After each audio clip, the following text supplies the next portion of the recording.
Go for it, guys. How pleased are you with that response, Luke? Yeah, it was a good night for us, Pete. Obviously on the canvas a little bit during the week after what happened last Friday night. So to start, so emphatically was encouraging. We've had some pretty good starts here and there, this year already. So it's an important night. What about the performance itself? What were the most pleasing aspects? I think, I probably mentioned the other week that what we're after is pretty even contributions across the ground, and you look through the red, white and blue players that played, and not too many didn't have an influence, and so that's pretty important for us. And I mean, so I've been impressed with St Kilda's tenacity and their work ethic and their willingness to compete and keep coming. And so even though we had a bit of a margin, you're never really comfortable. So when the Saints scored, just to be able to keep that buffer was important for us. And it's probably mainly just the spread. I mean, I know there were some players who were quite outstanding and will get the accolades, but there were a number who were sort of in between and playing important sort of counter-defensive roles that helped others. So it's encouraging. Did you find that ability to control the air, especially with the mark count, really encouraging in terms of just holding the footy and playing your way? Yeah, we thought in the second quarter that we were a bit impulsive in our front half. There were probably 6 or 7 times when we transitioned reasonably quickly, but we didn't have much ahead of it, and we kicked to contests after playing on unnecessarily. So we needed to stabilise that a little bit if we had the same opportunities in the second half, and we probably didn't have as many, but we were definitely a bit more composed. A lot of uncontested marks on the statistics at the end of the game, and that was probably, a lot of those were in the second half, so I think the boys were a bit more measured, and they followed through on some instructions there.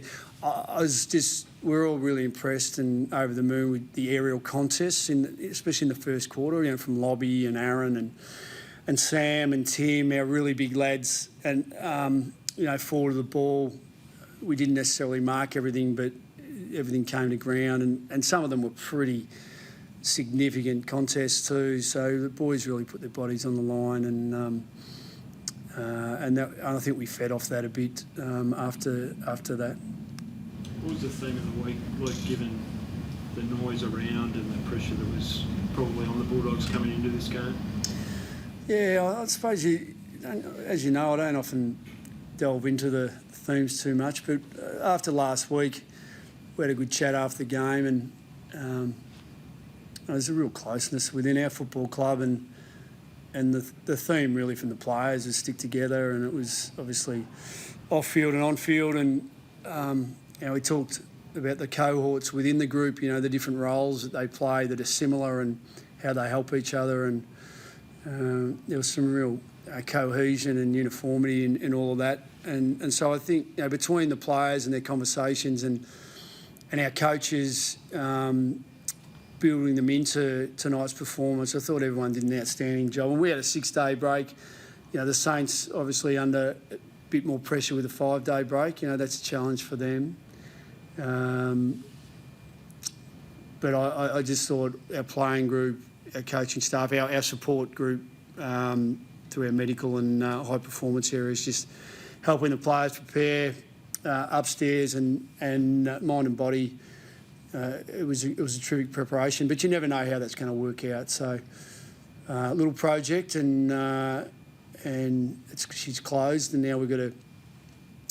We haven't always bounced out of healthy wins as part of our growth now, and probably our maturity as a team to bounce out of a pretty impressive win into a good account of ourselves in Perth against Fremantle next week.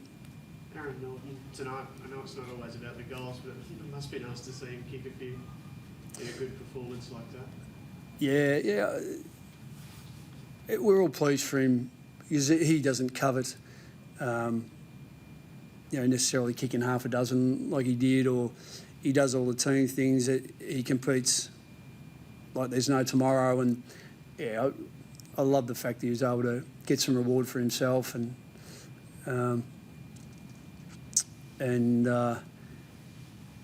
he's just such an important player for us, and I think it's unusual for any team to have such tall timber in your front end with Sam and Lobby. Obviously Mara coming out late changes that a little bit because Mara's a different type of key forward. So I thought they all worked pretty well together, up the ground and deep, and Nort's got on the end of a few, and he kicked pretty straight, I think, too, which is fantastic. The whole team kicked pretty straight. Was there anything in that out of you had a golfer in during the week? Yeah, Lucas came in, and he might claim it actually.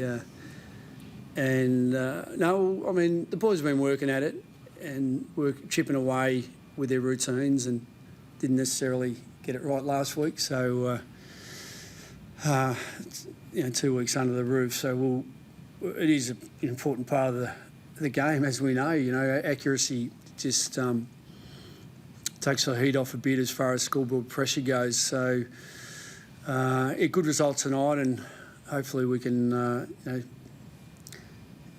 be close to what we did tonight, week in, week out. Two players fighting for this. What's Jack McRae and Bailey Dale? Well, Bailey Dale was outstanding. Jack McRae, what did you make of his game? Yeah, I thought they were both really influential, Pete, and it's part of what we're doing. We're challenging everyone to take their games to new levels and not reinvent themselves, but because for me, history doesn't matter. It's now and what you can be tomorrow. And